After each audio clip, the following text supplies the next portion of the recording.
ప్రాణాధారమైన గుండెకు కూడా చిచ్చు పెడతాయి. దంతమూలాల నుంచి ఇన్ఫెక్షన్లు, వ్యాధికారకాలు ఆహారం, శ్వాస లేదా నేరుగా రక్తంలో కలిసిపోయి గుండె రక్తనాళాల్లోకి చేరుతుంటాయి. దంత సమస్యల మూలంగా కనిపించే గుండె జబ్బుల్లో బ్యాక్టీరియల్ ఎండోకార్డైటిస్ని ప్రధానంగా చెబుతారు డాక్టర్లు. అంతేకాదు, హృద్రోగుల్లో దంత సమస్యలు మరింత ప్రమాదకరంగా పరిణమిస్తుంటాయి. ఈ గుండెపోటుకి క్రానిక్ టూతేక్ అనేది కంపల్సరీ కారణమవుద్దండి. క్రానిక్గా ఏ డిసీజ్ ఉన్నా కూడా ఆ డిసీజ్ లోపల నుంచి ఎంటర్ అయ్యి మన గుండెకి కావాల్సిన రక్త ప్రసరణలో వచ్చిన అబ్స్ట్రక్షన్ కానీ, లేదంటే గుండె కవాటాలపైన వచ్చే బ్యాక్టీరియా చేరడం వల్ల కానీ ఈ విధమైన ఇబ్బందులు మనకు వస్తాయి. హార్ట్ అనేది యాక్చువల్గా స్ట్రోక్ వచ్చిందే అంటున్నాం. ఈ స్ట్రోక్ ఒక్కటే కాదండి, ఈ పంటి దగ్గర నుంచి వచ్చే ఇన్ఫెక్షన్ మనకు ఈ రక్తనాళాలని సగానికి కుజింపజేసి తీసుకొచ్చే స్ట్రోక్ కన్నా కూడా ఈ పైన దమనలు అంటాం, వాల్స్ పైన మనకు బ్యాక్టీరియా వచ్చి అక్యుములేట్ అయ్యి మనకు ఫామ్ చేసే దాని పొజిషన్ ఏంటి ఎండోకార్డైటిస్ అంటాం. దాని పేరే బ్యాక్టీరియల్ ఎండోకార్డైటిస్. ఈ బ్యాక్టీరియల్ ఎండోకార్డైటిస్ పేషెంట్లకి చాలా ఎక్కువ వస్తుంది. గుండె జబ్బుల పేషెంట్లకు కానీ, బైపాస్ చేసిన పేషెంట్లకు కానీ, చేయబోయే పేషెంట్లకు కానీ. ప్రతి పేషెంట్ బైపాస్ చేయబోయే ముందర నోట్లో ఇన్ఫెక్షన్ ఉందంటే అక్కడ బైపాస్ కంపల్సరీ ఫెయిల్యూర్ అయ్యే ఛాన్సెస్ ఉంది. ఎందుకంటే ఈ ఇన్ఫెక్షన్ వెళ్ళి మళ్ళీ అక్కడ హీలింగ్ అయ్యే ఏరియాలో రప్చర్ చేసి హీల్ అవ్వకుండా చేస్తుంది. సెకండ్ థింగ్, మనకు మళ్ళీ గడ్డగట్టుకునే పొజిషన్ తీసుకొచ్చి మళ్ళీ స్ట్రోక్ తీసుకొస్తుంది.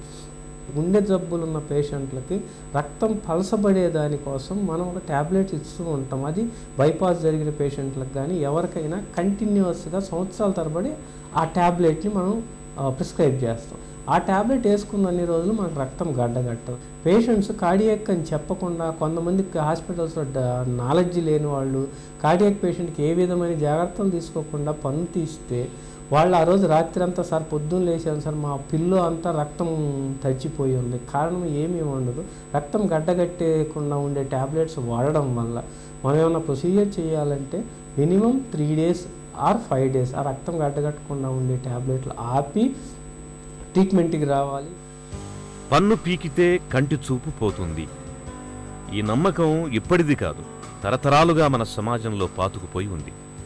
ఈ నమ్మకంతోటే చాలామంది, ముఖ్యంగా గ్రామీణ ప్రాంతాల్లోని ప్రజలు దంతాలు పుచ్చిపోయి బాధిస్తున్నా, జ్ఞానదంతాలు ఇబ్బంది పెడుతున్నా అలాగే భరిస్తుంటారు.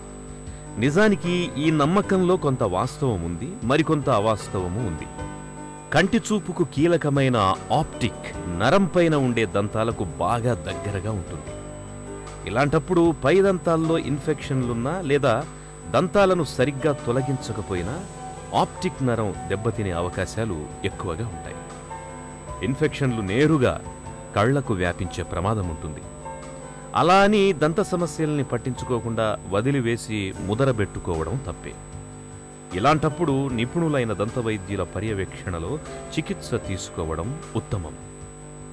పాతకాలంలో మనకు అపోహ, పై పన్ను తీస్తే కన్ను పోద్ది సార్, కన్ను దెబ్బతింటుంది. ఈ రోజుకి కూడా అడుగుతుంటారు. పాత రోజులే కాదు, ఈ రోజుకి కూడా అడుగుతుంటారు. కానీ యాక్చువల్గా పన్ను తీస్తే కన్ను దెబ్బతింది, కానీ పంటిలో ఇన్ఫెక్షన్ దాన్ని అలానే ఉంచితే అక్కడి నుంచి కన్ను అనేది చాలా పక్కన ఉండే ఆర్గాన్, అక్కడి నుంచి గాలి గదుల ద్వారా సప్లై అయ్యి కంటికి ఇన్ఫెక్షన్ వస్తుంది. అందుకని ఫస్ట్ మనం కళ్ళు మేము ఏ ఆపరేషన్ చేయాలన్నా ఏం చేయాలన్నా ఫస్ట్ నోరు శుభ్రంగా, దంతాలు శుభ్రంగా ఉంచుకుంటేనే కళ్ళకి మనకు స్టార్ట్ అవుతుంది.